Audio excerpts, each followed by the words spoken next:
Here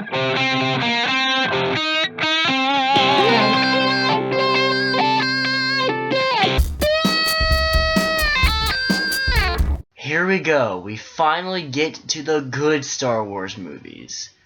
Star Wars. Yes, just Star Wars. I'm not going to call it A New Hope. It is not A New Hope. It is Star Wars. Now, this is an incredibly hard movie to review because there's the way to view it objectively, which is still a great, wonderful movie, and then there's just the personal thing that comes with it, which is just like an amazing all-time movie. It's one of my favorites. So it's really hard to review a movie like that. It's also hard to review a movie that is so ingrained in Hollywood history that it's nearly untouchable. It's like reviewing The Godfather or Jaws or Gone with the Wind or one of those kind of films. It's very tough to do. And while a lot of Star Wars reviews comes out, a lot of times they're just kind of talking about the plot and what they like about the plot. And I'm going to try to talk about the things in this movie, but it's really hard to review a movie like this. Like, for example, the dialogue, objectively speaking, isn't amazing. It's kind of stiff at points. But for me, it doesn't really matter, because I think the actors in this movie really sell these lines, which in other actors, like the ones in the prequels, don't really work. So I don't really think that's a problem in my eyes, but I would understand why some people might not be okay with that. So really, it's just one of those really tricky situations. But right off the bat, Carrie Fisher and Harrison Ford are great in this movie. Obviously they are. These will not be iconic characters. No matter what you think about the dialogue in this movie, they sell the hell out of it, and they make this memorable, punchy, and fun. But the thing about this movie is that it's also paced super well. Things just flow very naturally. I really feel like this movie goes by incredibly quickly, something that none of the prequels really accomplished as well as this, and all of the movies are paced well, but especially this one. It just is breezy and fun and filled with adventure and action and excitement. It just all works so cohesively and beautifully. I think, though, that what really hooks me into this movie is just the world. I think that the world is just so imaginative and creative and well thought out. Unlike the prequels, where it feels like nothing is actually lived in or realistic, and they're all very samey cities, these all feel dirty and grimy and real. Like, when you're on Tatooine, that isn't just some nice little buffy, cutesy version of Tatooine. No, that is some grimy, no, I'm not gonna say dark. It's not like, dark or anything, but it's very grimy, seedy planet, and I find that very enjoyable because when you get to the prequels, even when they go back to Tatooine, it's still just like, oh, we have slavery, but you don't actually feel that. And in this movie, even though slavery is never mentioned, it just feels like a dirty, seedy place, and I would not want to go to that cantina because I'd probably get my arm cut off. I haven't seen this movie actually in a long time before I watched a couple days ago in preparation for this review, and just to watch them all again before The Force Awakens. And I had forgot really what it was like to watch the movies. I haven't really watched it ever since I became a movie fan. It's actually been a while.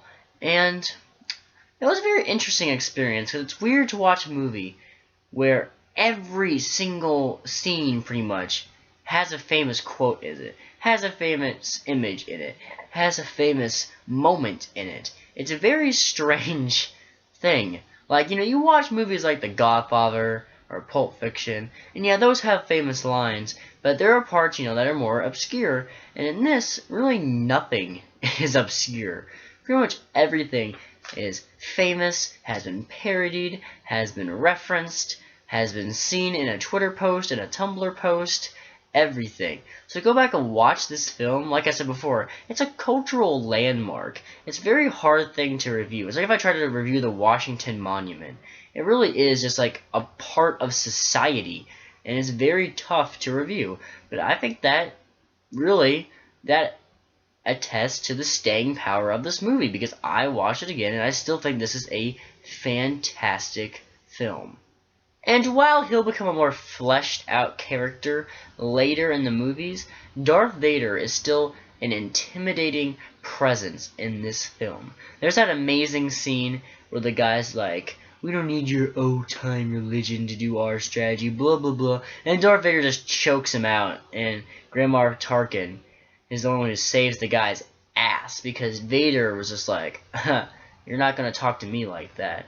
And Vader still really is, in all three of these movies, a very intimidating presence, and it's very understandable why he's one of the most iconic villains of all time, if not the most iconic villain of all time. Of course, you have to talk about Mark Hamill as Luke, because he is the protagonist of this film, and he's good. He's obviously not as experienced or as good at selling this dialogue as Carrie Fisher and Harrison Ford, but I think he really does hold his own, and he's really not that bad. I think that the crap he gets for it is a little overstated. I think that he had, though, especially, not maybe so much in this one, but in later ones, had a much tougher role than Han Solo and Princess Leia, because Han Solo, while as much as I love him in this movie, is kind of a one-dimensional smuggler, witty kind of character, and Princess Leia is just the fierce, tough chick, which is fine for this film. It's the establishing film. And in this establishing film, Luke is the little whiny bitch who leaves home and doesn't really know stuff. So really, I don't think it's really a problem, because that's what we call an arc, people. It's a character arc. The movie holds up incredibly well for a movie that is nearly 40 years old. This is still a cultural landmark, a fantastic film.